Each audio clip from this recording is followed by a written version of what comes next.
আসসালামু আলাইকুম রহমতুল্লাহি ওয়াবারাকাতুহু। সম্মানিত প্রিয় বন্ধুগণ, আজকে খুবই অত্যন্ত গুরুত্বপূর্ণ একটি বিষয় নিয়ে উপস্থিত হইলাম। সেই বিষয়টি হচ্ছে, যারা শারীরিকভাবে একদম দুর্বল, প্রিয়জনকে আপনি সময় দিতে পারতেছেন না, অথবা আপনার বয়স 50-60 বছর হয়ে গেছে, তো তাদের জন্য অত্যন্ত গুরুত্বপূর্ণ একটি গাছের রস নিয়ে আমি উপস্থিত হইলাম।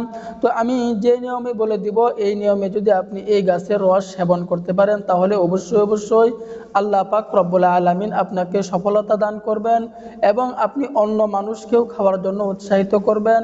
তো আমরা আল্লাহ তাআলার উপর ইয়াকিন রেখে, বিশ্বাস রেখে আমাদেরকে আমল করতে হবে, কাজ করতে হবে এবং রোগ সম্পর্কে আল্লাহ তাআলার কাছে 2-4 রাকাত নফল নামাজ পড়ে আমাদেরকে চাইতে হবে। চাওয়ার মতো চাইলে আল্লাহ পাক রব্বুল আলামিন কখনোই আমাদেরকে খালি হাতে ফিরাবেন না। অবশ্যই আল্লাহ পাক রব্বুল আলামিন আমাদেরকে দিবেন।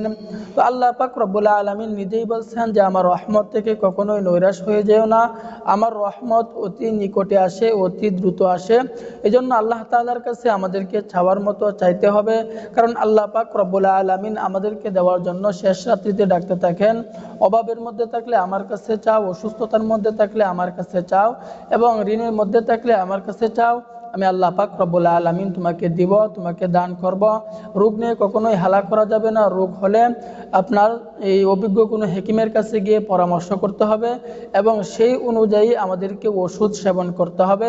তা যদি না পারেন, তাহলে আপনি আমাদের সাথে যোগাযোগ করবেন, কন্ট্যাক্ট করবেন, আপনাকে ভালো একটি পরামর্শ দেওয়ার জন্য চেষ্টা করব ইনশাল্লাহ। তো আজকে অত্যন্ত গুরুত্বপূর্ণ একটি গাছ। তো এই গাছের রস আমি যেভাবে বলে দিব, এই নিয়মে আপনাকে সেবন করতে হবে। অনেকেই বলে যে গাছের কোনো ক্ষমতা নাই, আমি বলবো তাদের কোনো ঈমান নাই, কারণ যে গাছগাছালি ছাড়া মানুষ কিন্তু বেঁচে থাকতে পারে না।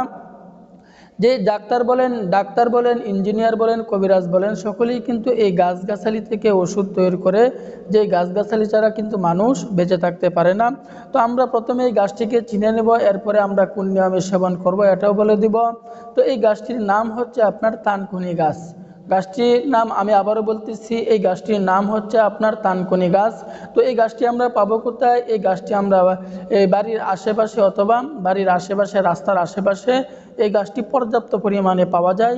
তো যে জায়গায় আমি এই গাছটিকে পেয়ে যাব, যখনই এই গাছটিকে পাওয়ার পরে এই গাছ থেকে আমি ভালো করে গাছটিকে ভালো করে ধৌত করে নিব। ভালো করে ধৌত করে পাড়া শিল অথবা ব্লেন্ডারের মাধ্যমে আমরা আধা গ্লাস পরিমাণে রস বের করে ফেলব। তানকুনি গাছের রস আমি আধা গ্লাস পরিমাণে বের করব। আধা গ্লাস পরিমাণে তানকুনি গাছের রস যখন বের করব, বের করার পরে আমি প্রতিদিন সকালবেলায় খেয়ে ফেলব। আমি ঘুম থেকে উঠে প্রতিদিন সকালবেলায় যদি এই তানকুনি গাছের রস 7 দিন পর্যন্ত এভাবে সেবন করতে পারি, তাহলে দেখবেন আপনার ভিতরে অনেক পরিবর্তন চলে আসবে, অনেক পাওয়ার চলে আসবে, অনেক ক্ষমতা চলে আসবে। আপনি অন্য মানুষকেও খাওয়ার জন্য উৎসাহিত করবেন। তবে আমি আরেকটি কথা বলবো, সেটি হচ্ছে আপনার মিথি। এই মিথি আপনি বাঙালি কবিরাজের দোকানে অথবা আপনি বাঙালি মইনারির দোকানে পেয়ে যাবেন। এই মিথি আপনি ওই জায়গা থেকে কিনে নিয়ে আসবেন। নিয়ে আসার পরে এক মুষ্টি পরিমাণে মিথি আপনি 1 গ্লাস পরিমাণ পানির মধ্যে ভিজিয়ে রাখবেন। ভিজিয়ে রাখার পরে আপনি প্রতিদিন সকালবেলায় এই মিথি বীজাণু পানি আপনি সেবন করবেন। এই মিথি বীজাণু পানি এবং তানকুনি গাছের রস যদি এভাবে 1 মাস পর্যন্ত সেবন করতে পারেন, দেখবেন আপনার ভিতরে অনেক পাওয়ার চলে আসবে, অনেক ক্ষমতা চলে আসবে। আপনি অন্য মানুষকেও খাওয়ার জন্য উৎসাহিত করবেন।